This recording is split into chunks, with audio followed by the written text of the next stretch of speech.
在古代的河的时候。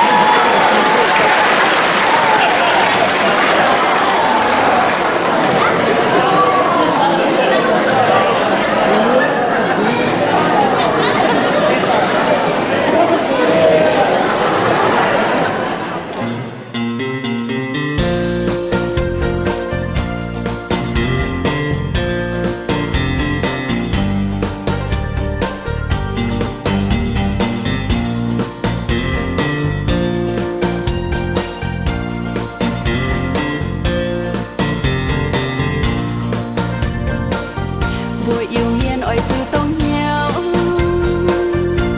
mày còn yếm phá ở phải yếm cô mai chẳng ngộ chữ lo tòi mày tung quang hoa mày trong mày nam chữ lan thanh lan thảo buổi ya chữ chào yêu phun chào nhìn vua con buổi nhảy hiền hòa rồi mang cả y gian hỏi buổi nhảy yêu phun mai tê thương mai hay con hiền hòa ôi chữ giao niên bữa bảy tung buồn là khu là khu là khu là khu buổi miền hoa mai hay nhưng nhớ chữ thanh tối quay bùa lôm gió nhớ chúng yêu miền quang chữ ya chữ lo thiên mày tung mang phai mày còn hô phai ya dây yêu miền quang chữ ya chữ lo thiên mày tung mang phai mày còn hô phai ya dây yêu miền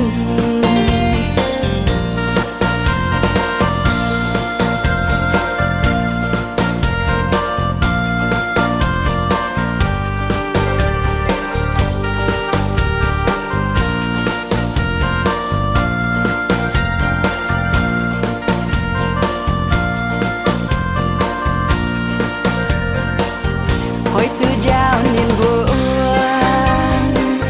mày tu buồn là khu là khu là khu là khu buồn miền hoa mai hay nhưng nhớ chữ thanh tối quay bùa lôm gió nhớ chúng yêu miền quang chữ ya chữ lo thiên mày tung mang phai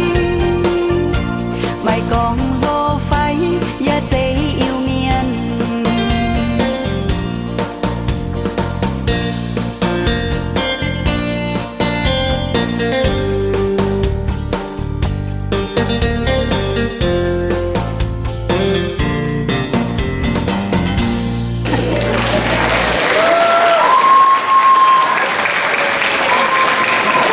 Thank you so much, ladies. Round of applause to them again, please. Thank you so much.